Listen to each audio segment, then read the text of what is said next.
అభిమాన నాయకులు రేవంత్ రెడ్డి గారికి,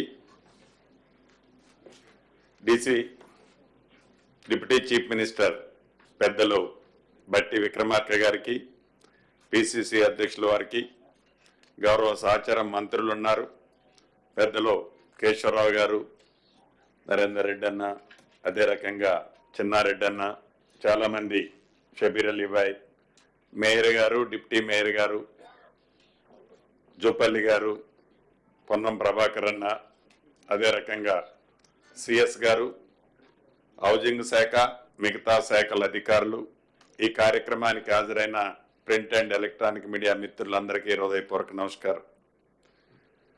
ఇది చాలా శుభదినం.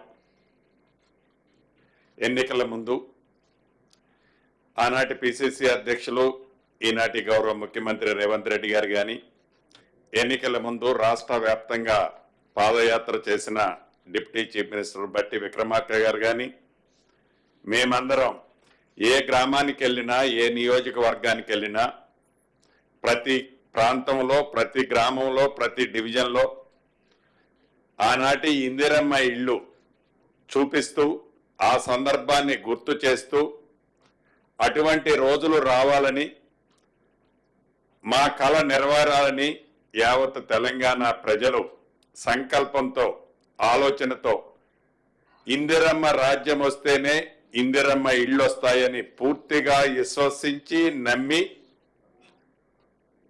ఇందిరమ్మ రాజ్యాన్ని తెలంగాణ రాష్ట్రంలో తెచ్చుకొని సుమారు 1 సంవత్సరం పూర్తి కాబోతుంది. ఈ సంవత్సర కాలంలో, గడిచిన 10 సంవత్సరాలలో ఆనాటి ప్రభుత్వం 2BHK కార్యక్రమాన్ని చేపట్టి, అంతకుముందు ఇందిరమ్మ ప్రభుత్వంలో దేశంలో ఏ రాష్ట్ర ప్రభుత్వమో కట్టనన్ని ఈనాటి తెలంగాణ రాష్ట్రంలో సుమారు 18,56,000 ఇళ్ళు పూర్తి చేస్తే, ఇప్పటికీ మనం ఏ గ్రామానికి వెళ్ళినా ఆ ఇందిరమ్మ ఇళ్ళు దర్శనమిస్తాయి. ఏ గూడానికి వెళ్ళినా, ఏ తండాలకు వెళ్ళినా, ఎంత మారుమూల అడవిలో ఉన్న ప్రాంతానికి వెళ్ళినా ఇందిరమ్మ ఇళ్ళు దర్శనమిస్తాయి. తెలంగాణ రాష్ట్రం ఏర్పాటు చేసుకున్న 10 సంవత్సరాలలో ఆనాటి ప్రభుత్వం కేవలం 1,52,000 ఇళ్లకి టెండర్ పిలిచి 98,000 ఇళ్లు పూర్తి చేసి, ఇందుట్లో 100% పూర్తయిన ఇల్లు 62,000 ఇళ్లుంటే, ఈ 62,000 ఇళ్ళు కేవలం ఆ పార్టీకి సంబంధించిన వారికి, వారి తొత్తులకే ఇచ్చుకొని నిరుపేదలని ఆనాటి ప్రభుత్వం విస్మరించింది. ఈ ఇందిరమ్మ రాజ్యం వచ్చిన తర్వాత గౌరవ ముఖ్యమంత్రి రేవంత్ రెడ్డి గారి నాయకత్వంలోని మన ప్రభుత్వం ఏవైతే అసంపూర్తిగా మిగిలిపోయిన 35,000-36,000 ఇళ్లని పూర్తి చేస్తూ, యుద్ధ ప్రాతిపదిక మీద ఇప్పుడే హైదరాబాద్ కలెక్టరేట్ లో నేను, పొన్నం ప్రభాకర్ గారు, జూబ్లీహిల్స్ కాన్స్టిట్యున్సీ, ముషీరాబాద్ కాన్స్టిట్యున్సీలో 84 ఇళ్లు పట్టాలు ఇచ్చి వచ్చాం, డిస్ట్రిబ్యూట్ చేసి వచ్చాం బెనిఫిషరీస్ కి. వాళ్ళ ఆనందానికి హద్దులు లేవు. అటువంటి సందర్భాన్ని గత ప్రభుత్వం పూర్తిగా విస్మరిస్తే,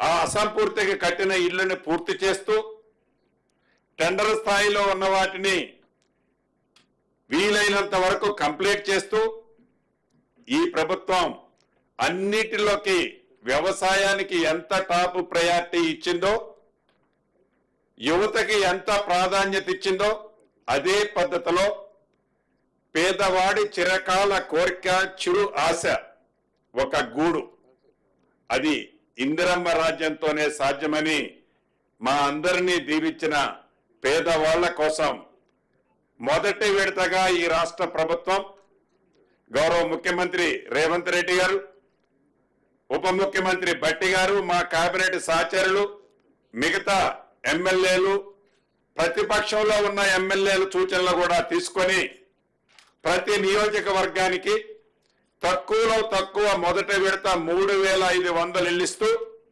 ప్రతి ఇంటికి 5 లక్షల రూపాయలు ఇస్తూ అది 4 విడతలతో ఇచ్చే కార్యక్రమాన్ని చేపట్టి తక్కువలో తక్కువ కనీసం 400 చదరపు అడుగుల్లో ఒక టాయిలెట్ ఒక కిచెన్ తో ఇల్లు ఏర్పాటు వారు సొంతం కట్టుకునే కార్యక్రమానికి ఈనాడు గౌరవ ముఖ్యమంత్రి రేవంత్ రెడ్డి గారి చేతుల మీదుగా ప్రజాపాలనలో లక్షలాది అప్లికేషన్లు వచ్చాయి.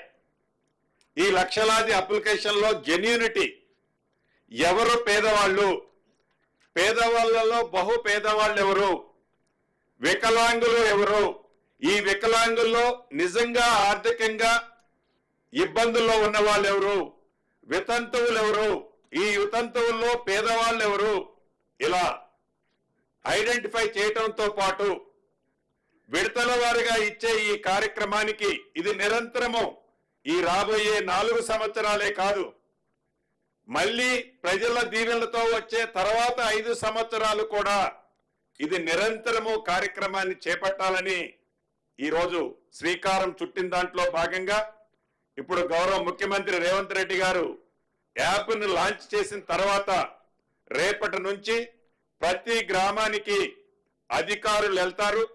ఇక్కడ ఏ ఒక్క వ్యక్తికి కానీ ₹1 కూడా ఎవరు ఇవ్వాల్సిన అవసరం లేదు.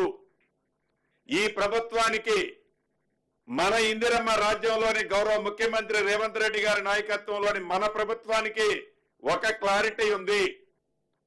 పేదవాళ్లలో బహు పేదవాళ్ళకే ఈ స్కీమ్ వర్తించుద్ది.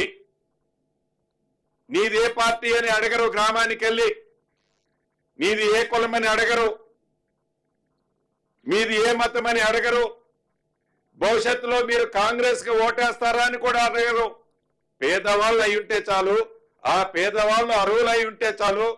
అది సంఖ్య ఎంత అన్నది ముఖ్యం కాదు. ఈ ప్రభుత్వానికి 4,50,000తో మొదలెడుతున్న ఈ కార్యక్రమం దేశంలోనే ఈ రాబోయే సంవత్సరాలలో మొట్టమొదటి స్థానంలో తెలంగాణ రాష్ట్రంలోనే అత్యధిక ఇళ్లు కట్టిన రాష్ట్రంగా ఉండే విధంగా ఏదైతే ఈ పేమెంట్ ఉందో ఫౌండేషన్ కంప్లీట్ చేయటంతోనే ₹1,00,000 ఇవ్వటం జరుగుద్ది.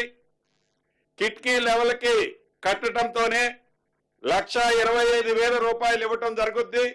స్లాబ్ వేసిన తర్వాత ₹1,75,000 ఇవ్వటం జరుగుద్ది. పూర్తిగా కంప్లీట్ చేసిన తర్వాత ₹5 లక్షల అంటే మిగిలిన ₹1,00,000 ఇవ్వటం జరుగుద్ది. ఇక్కడ ఏ ఒక్కళ్ళకో దయాదాక్షిణ్యాల మీద అవసరం లేదు. నిష్పక్షపాతంగా ప్రతి గ్రామంలో, ప్రతి డివిజన్లో, ప్రతి వార్డులో చిత్తశుద్ధితో ఈ ప్రభుత్వం ఈ కార్యక్రమాన్ని ఇవ్వాలని అనుకున్నది.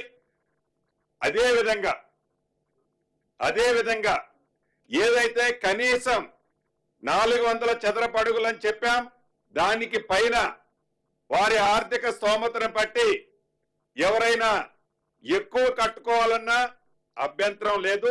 మొదటి విడత ఇచ్చే ఈ కార్యక్రమంలో ఇళ్ల స్థలాలు ఉన్నవారికే లబ్ధిదారులుగా ఇవ్వాలని, అదే రకంగా పేమెంట్ కూడా గౌరవ ముఖ్యమంత్రి గారు కానీ, ఫైనాన్స్ మంత్రి, ఉప ముఖ్యమంత్రి గారు కానీ పేమెంట్ గ్రీన్ ఛానల్లో ఏ రకంగానైతే రైతు రుణమాఫీ చేస్తామని చెప్పి గత ప్రభుత్వం ఆర్థిక వ్యవస్థని చిన్నాభిన్నం చేస్తే ధనిక తెలంగాణ రాష్ట్రాన్ని 7,19,000 కోట్ల పైచిలకు అప్పు చేస్తే ఆర్థిక భారం ఉన్న ఏ రకంగా రుణమాఫీ గౌరవ ముఖ్యమంత్రి రేవంత్ రెడ్డి గారి నేతృత్వంలో ఈ ప్రభుత్వం చిత్తశుద్ధితో 21,000 కోట్ల రూపాయల రుణమాఫీ చేయటమే కాకుండా వరి వేస్తే ఉరి అన్న ఆనాటి ప్రభుత్వ ఆలోచనకి భిన్నంగా రైతుల ప్రభుత్వంగా వరి పండిస్తే సన్నవడ్లు పండించిన రైతన్నకి క్వింటాలకి తరుగు లేకుండా క్వింటాలకి 500 బోనస్ ఏ రకంగా ఈ ప్రభుత్వం ఇచ్చిందో అదే పద్ధతిలో ఇందిరమ్మ ఇళ్లకి గ్రీన్ ఛానల్లో ఆర్థికంగా ఇబ్బందులు ఉన్న రాష్ట్ర ప్రభుత్వం తల తాకట్టు పెట్టైనా గౌరవ ముఖ్యమంత్రి రేవంత్ రెడ్డి గారి నాయకత్వంలో ఫైనాన్స్ మంత్రి బట్టి విక్రమార్క గారి సమక్షంలో ఇందిరమ్మ ఇళ్ళంటేనే ఇందిరమ్మ ప్రభుత్వం, ఇందిరమ్మ ప్రభుత్వం అంటేనే ఇందిరమ్మ ఇళ్ళు కాబట్టి నిస్సందేహంగా అర్హులైన పేదవాళ్ళందరూ ఈ దీంట్లో లబ్ధి పొందుతారు. తప్పకుండా ఇస్తూ పేమెంట్ కూడా ఎక్కడా మీకు ఇబ్బంది కలగకుండా ఉండే విధంగా ఏర్పాట్లు చేసుకుంటున్నామని కూడా తెలియజేస్తూ మరొక్కసారి రాష్ట్ర వ్యాప్తంగా ఉన్న లబ్ధిదారులందరినీ, కాంగ్రెస్ శ్రేణులందరినీ, పార్టీతో పాటు ప్రభుత్వంతో అనుబంధంగా ఉన్న మిత్రులందరినీ ఒకటే రాష్ట్ర ప్రభుత్వ పక్షాన అభ్యర్థిస్తున్నాను. పేదవాళ్లలో బహు పేదవాళ్లకే మనం ఇవ్వాలి. గత ప్రభుత్వం లాగా అధికారం ఉంది కదా అని పేదవాళ్ళను వదిలేసి ధనికులకి గత ప్రభుత్వం ఎలా ఇచ్చిందో ఇందిరమ్మ ప్రభుత్వం అంటేనే పూర్తి విశ్వాసం, నమ్మకము పేదవాళ్ళ మీద ఉంది కాబట్టి ఆ పేదవాళ్ళకి ఇవ్వాలని ఈ వేదిక ద్వారా రాష్ట్ర వ్యాప్తంగా ఉన్న కుటుంబ సభ్యులకి అప్పీల్ చేస్తూ ఇప్పుడు గౌరవ ఉప ముఖ్యమంత్రి గారు బట్టి విక్రమార్క గారిని మాట్లాడవలసిందిగా కోరుతున్నాను. Thank you very much.